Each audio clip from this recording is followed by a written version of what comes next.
আসসালামু আলাইকুম। আমি টোটল ইটালি থেকে বলতেছি। তো অনেকে আমাকে ইনবক্সে নক করেন যে ভাই আমি তো ইটালিতে এগ্রিকালচার বিষয় যেতে চাই, তো বাংলাদেশ থেকে আমি কি কাজ শিখে যেতে পারি বা কী কাজ শিখে গেলে সেখানে আমি অনেক টাকা ইনকাম করতে পারবো। তো দেখেন, আমরা মূলত এই যে গ্রিন হাউসের মধ্যে কাজ করে থাকি। দেখেন, বাংলাদেশে এমন গ্রিন হাউস আছে কি না সে ব্যাপারে আসলে আমার জানা নাই।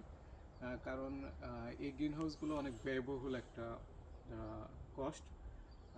এই ইটালিতে আপনার মিনিমাম 35,000 থেকে 40,000 ইউরোর আগে একটা গ্রিন হাউস তৈরি করতে। তো সেটা বাংলা টাকায় কনভার্ট করলে মোটামুটি 50 লাখের উপরে আপনার পড়বে। তো এত টাকা খরচ করে আসলে এগ্রিকালচার ক্ষেত্রে বাংলাদেশে এত টাকা মানে বিনিয়োগ করাটাও অনেক বড় একটা বিষয়।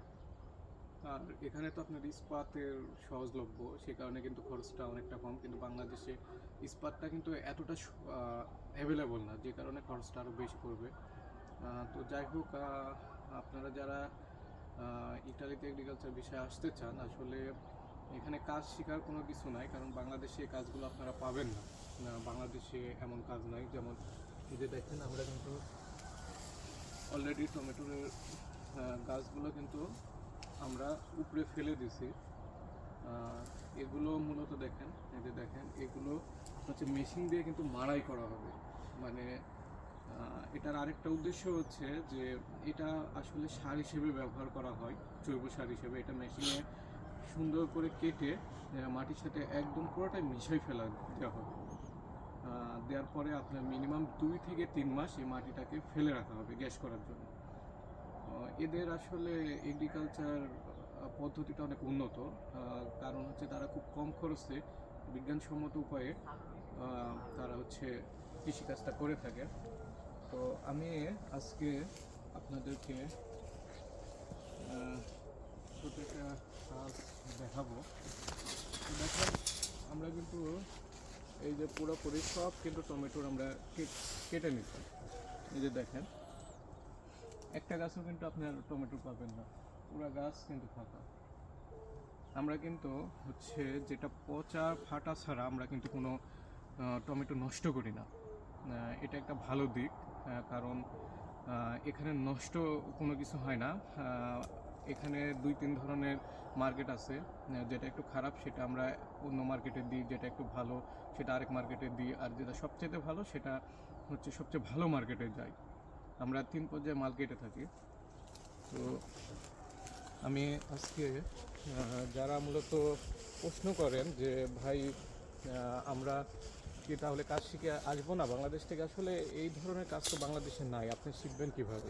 আপনারা যেটা পারেন সেটা হচ্ছে, আপনারা যদি পারেন তাহলে আপনারা মূলত ভাষাটা শিখে আসবেন। কারণ হচ্ছে আপনি যদি ভাষা জানেন তাহলে আপনি এখানে অনেক সহজে আপনি এগিয়ে যেতে পারবেন। পরে আস্তে আস্তে আসার পরে আপনার হচ্ছে দক্ষতা বেড়ে যাবে। আর কাজগুলো আমি আপনাকে দেখাবো। কাজগুলো আসলে তেমন কোনো কঠিন কাজ নাই, এখানে কিন্তু তেমন কোনো কঠিন কাজ নাই। তো দেখেন, এই যে একটু সামনে আসেন, এটাকে বলা হয় কত্তেল্লো। এটা হচ্ছে ইটালিয়ান ভাষায় কত্তেল্লো, আমরা এটাকে ছুরি নামে জানি।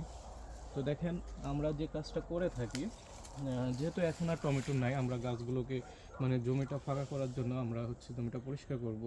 তো এখানে আমাদের কাজটা কি? তো দেখেন, এখানে হচ্ছে এই যে শুটলিগুলো, এই শুটলিগুলো প্রথমে হচ্ছে আমরা চাকু দিয়ে কেটে দেবো। ওকে, এই যে দেখেন, তারপরের কাজ হচ্ছে আমরা হচ্ছে আপনার অল্প করে এই যে শুটলির যে প্যাঁচ দেওয়া আছে, এই প্যাঁচটা হচ্ছে আমরা আপনার খুলে দিব। এই পর্যন্ত খুলে দিব। খুলে দিলে কিন্তু আপনার গাছটা অটোমেটিকলি পড়ে যাবে। তো দেখেন, এই যে দেখেন, এই যে দেখেন, আমরা যখন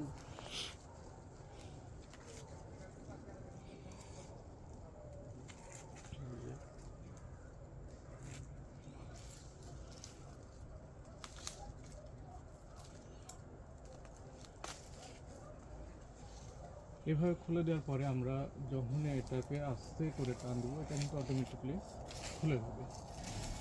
এই যে দেখুন, এটা কিন্তু খুব সুন্দরভাবে কিন্তু খুলে যাচ্ছে। এই যে দেখেন, আপনার কোনো শক্তি লাগবে না, কোনো কিছু লাগবে না। এটা হচ্ছে অনেক সিম্পল একটা কাজ। তারপরে আমরা হচ্ছে এই গুঁড়াটা উঠাই নিয়ে আমরা এই গাছগুলো এক পাশে রাখি।